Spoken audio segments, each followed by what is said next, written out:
एक एक थेंब पाणी साठून नदीच्या माध्यमातून महासागराची निर्मिती होत असते. एकावर एक दगड आणि विटा रचत गेल्यास गगनचुंबी इमारती खड्या होतात. एक एक धागा विणत गेल्यास भरजरी वस्त्र निर्माण होतात. त्याचप्रमाणे एक एक पावलं पुढच्या दिशेनं टाकत गेल्यास मोठमोठ्या यात्रा संपन्न होतात. तसंच माणसाला माणूस जोडत गेला तर मोठमोठ्या संकटांचंही निवारण अवश्यमेव होतं. हा भारताचा इतिहास आहे. आज या ठिकाणी आपण सर्वजण एका स्वाभिमानी संकल्पाला घेऊन या ठिकाणी उपस्थित आहोत. आम्ही आमच्या कोणत्याही गोष्टीशी तडजोड करू शकतो, पण आमच्या समाजाच्या स्वाभिमानाशी तडजोड करणं आमच्या रक्तात कधीही नाही, त्याच्याशी कधीही तडजोड होऊ शकत नाही. माधुरी हत्तीन ही कुणासाठी तरी एक प्राणी असेल, परंतु सांगली, कोल्हापूर आणि बेळगाव जिल्ह्यातल्या जैनच नव्हे तर अजैन बांधवांच्या प्रत्येक सर्वसामान्य समाज घटकातल्या घराघरातली ती एक मुलगी असल्या समान होती. आणि म्हणून आपण पाहिलं की मागच्याच वर्षी 28 जुलै 2025ला जेव्हा तिला या ठिकाणी अन्यायकारक रीतीनं नेण्यात आलं, त्यावेळेला या भागातला कोणी सामान्य माणूसच नव्हे तर जात असताना विशाल काय असणारा तो मूक पशुसुद्धा अश्रू ढाळत गेला.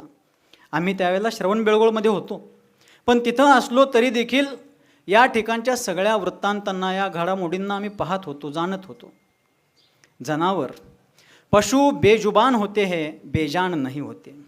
माणूस आपल्या वेदना संवेदनांना शब्दांच्या द्वारे अभिव्यक्त करू शकतो. जनावरं आपल्या भावनांना व्यक्त करण्यासाठी शब्दांच्या दृष्टीनं खजील जरी असली, मुकी जरी असली, तरी ती जनावरं संवेदना शून्य नसतात. बऱ्याच लोकांनी आपल्या भावना व्यक्त केल्या त्यावेळी, आणि तदनंतरही जनक्षोभ उसळला, परंतु त्याची योग्यरित्या दखल घेण्यात आली नाही. म्हणून आज हा उपक्रम चालवण्यात आलेला. या ठिकाणी हा आज सकाळपासून सायंकाळपर्यंत करण्यात आलेला जो उपक्रम आहे, हा संकल्प आहे, यात कोणाचाही व्यक्तिगत स्वार्थ नाही आहे, कोणत्याही क्षेत्रातला स्वार्थ नाही आहे. फक्त तो जीव जो पशुजातीतला असला तरीसुद्धा माणसाच्या नाळीशी जोडलेला आहे, त्याला पुन्हा आपल्या घरामध्ये, आपुलकीच्या घरामध्ये परत आणण्यासाठी आपण सगळेजण जमलोच नाही आहे, तर आपण सगळेजण कटिबद्ध आहोत. आणि जोपर्यंत ती हत्तीने या ठिकाणी येणार नाही, तोपर्यंत आपण थांबायचं, अजिबात थांबायचं, कोणत्याही प्रकारे थांबून चालणार नाही. कारण एक गोष्ट लक्षात घेऊया की जोपर्यंत आपण पाठीचा कणा ताठ ठेवून चालणार आहोत, तोपर्यंत आपल्या संकल्पाला हलवण्याची ताकद कोणाच्यातही नाही.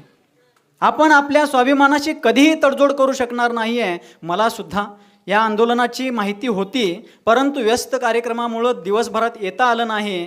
पण उशिरा का होईना, देर आहे दुरुस्त आहे, परंतु या ठिकाणी येणं मी माझं कर्तव्य समजतो.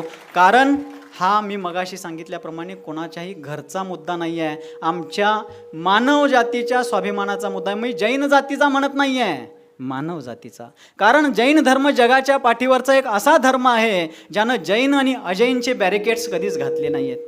आज आमचे पोलीस बांधव या ठिकाणी त्यांच्या कर्तव्याला निभावण्यासाठी जरी इथं उभे असले, तरी त्यांनासुद्धा बऱ्याच वेळचा अनुभव असेल की जैन समाजाची अनेक मोठमोठी आंदोलनं झाली, मोठमोठ्या रॅली झाल्या, मोठमोठे धार्मिक सोहळे झाले, पण कुठेही गदारोळीचा धुरळा उठलेला त्यांनी त्यांच्या करिअरमध्ये कधीच पाहिला नसेल, मला विश्वास आहे. कारण हा जैन समाज शांतीप्रिय समाज आहे. पण आम्ही अहिंसक असलो तरी नपुंसक नाही, हे आम्ही छाती ठोकपणे सांगू शकतो. आम्ही निश्चितपणे अहिंसक आहोत, पण नपुंसक अजिबात नाही आहे. आमच्या मनगटामध्ये आमच्या सामाजिक, धार्मिक आणि मानवीय मूल्यांची रक्षा करण्याची ताकद होती, आहे, असणार आहे. आणि हा समाज सर्वांना घेऊन चालणारा समाज आहे. परंतु आपण सर्वांनी वेळोवेळी कायद्याच्या, संविधानाच्या चौकटीमध्ये राहून का होईना अन्यायाविरुद्ध आवाज उठवला पाहिजे. कारण आमचे आचार्य महाराज, सन्मती सागरजी महाराज नेहमी म्हणायचे की माणसाला न्यायाची चाड असली पाहिजे आणि अन्यायाची चीड असली पाहिजे. ऐकायला लागलं ना? माणसाला न्यायाची चाड असली पाहिजे आणि अन्यायाची चीड असली पाहिजे. कारण एका विचारवंतांनी एका ठिकाणी सांगितलेलं आहे की दुर्जनांच्या सक्रियतेमुळे नव्हे तर सज्जनांच्या निष्क्रियतेमुळे समाजामध्ये स्तोम माजत असतो. आपण निष्क्रिय राहायचं नाही आहे. आणि आता हस्ताक्षर करायची वेळ नाही आहे, हस्तक्षेप करायची वेळ आलेली आहे. तरी सर्वांनी ताठ पाठीच्या कण्याला ठेवून उभा राहायचं आहे आणि या कार्यामध्ये आपला पाठिंबा प्रत्यक्ष परोक्ष रूपानं दर्शवायचा आहे. मला यायला उशीर झाला त्याबद्दल मी दिलगिरी व्यक्त करण्यासोबतच एक गोष्ट आवर्जूनपणे सांगतो की ज्या ज्या व्यक्तीला सामाजिक स्वाभिमानाची चाड आहे तो आज सकाळी नसला तर संध्याकाळ का होईना दिवसातून कोणत्याही क्षणी उपस्थित राहिला. कारण आपल्या समाजाच्या स्वाभिमानाच्या अस्तित्वाबद्दल त्या माणसाच्या अंतःकरणामध्ये कुठंतरी एक प्रकारची ठिणगी आहे. पण ती ठिणगी वनवा पेटवणारी नाही तर क्रांतीची ज्योती पेटवणारी आहे. हा विश्वास आपण सर्वांनी पुनश्च प्रतिष्ठापित करायचा आहे. आणि म्हणूनच आपण सर्व वयोवृद्ध माता भगिनी तरुण बांधव या ठिकाणी आलेले आहेत. फक्त जैनच नव्हे अजैन बांधवसुद्धा त्यावेळीसुद्धा या लढ्यामध्ये होते, आजही होते. आपल्या भागामधली सर्वात मोठी नदी आहे कृष्णा नदी, बरोबर ना?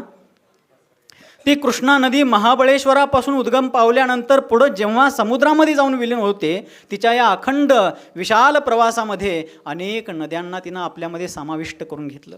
कोयना आली, पंचगंगा आली, दूधगंगा आली, वेदगंगा आली, वारणा आली, येरळा आली, अनेक नद्या आल्या. पण ज्या ज्या नद्या तिच्यामध्ये येऊन सामील होत गेल्या तिनं आपल्या पात्रामध्ये सर्वांना सामावून घेतलं. तसं हा लढा फक्त एका जैन समाजाचा नाही, मानवतेच्या प्रवाहातून वाहणाऱ्या अनेक जाती धर्मांच्या आलेल्या ह्या नद्या सगळ्या मानवतेच्या प्रवाहामध्ये मिसळलेल्या आहेत. आज या समोर माधुरी हत्तीनीवरती एका मुलीप्रमाणे प्रेम करून तिचं जतन करणारे माहूत उभे आहेत. त्यांचा व्हिडिओ मी श्रवण बेळगोळमध्ये पाहिला होता. त्यांनी जरा समोर इथं यावं. कारण या लढ्याला मोठं वळण देणाऱ्या एका व्यक्तिमत्वासोबतच त्या व्यक्तीची भूमिकासुद्धा महत्त्वाची आहे. कारण हत्तीसारख्या बलाढ्य प्राण्याला अगदी अनुशासनानं त्यांनी जोपासलेला आहे. या व्यक्तीच्या सेवेची कदर केलीच पाहिजे. हा माणूस हिंदू आहे की मुसलमान आहे हा विषय नाही आहे, हा माधुरीचा पालक आहे खऱ्या अर्थानं. आणि श्रवण बेळगोळमध्ये ज्या वेळेला हत्तीला नेत असतानाचा व्हिडिओ आम्ही पाहिला, या व्यक्तीच्या अश्रू पाहून, व्हिडिओतल्या अश्रू पाहून तिथं आचार्य वर्धमान सागर महाराजांच्या सोबत सगळा संघ अश्रू ढाळत होता. कारण मी पुनश्च सांगू इच्छितो की माधुरी ही कोणाच्या घरची वैयक्तिक मालमत्ता नाही आहे, ती कोणाच्यासाठी पशु नाही आहे, ती या सर्व लोकांच्या मनातली एक आस्था आहे, आपुलकी आहे, एक रेशीम धागा तिच्याशी बांधलेला आहे. म्हणून आपण सर्वजणांनीच या लढ्याला, या चळवळीला शेवटपर्यंत साथ देऊया. लवकरात लवकर ती परत यावी. येत्या 13 सप्टेंबर रोजी चारित्र्य चक्रवर्ती महामहिम आचार्य देवांची पुण्यतिथी आहे. ती याच नगरीमध्ये संपन्न होणार आहे. त्यावेळेला सोंड वर उचलून सलामी देण्यासाठी माधुरी या ठिकाणी असली पाहिजे. याच्यासाठी आपण सर्वांनी शेवटपर्यंत प्रयत्न करायचा आहे. बोलण्यासारखं भरपूर असलं तरीसुद्धा आता बोलण्यासारखं नाही, करण्यासारखं आपण करायचं आहे. वेळ भरपूर झालेली आहे. आम्हालाही पुन्हा गंतव्यस्थानी प्रस्थान करायचं आहे. हा लढा यशस्वी व्हावा अशी आधी प्रभूंच्या चरणी प्रार्थना करतो, देवशास्त्र गुरूंच्या चरणी विनंती करतो आणि इथंच वाणीला 2 शब्दांना विराम देतो. बोलिये गुरुवर आचार्य भगवान श्री सन्मती सागरजी मुनी महाराज की, मानवीय स्वाभिमान की.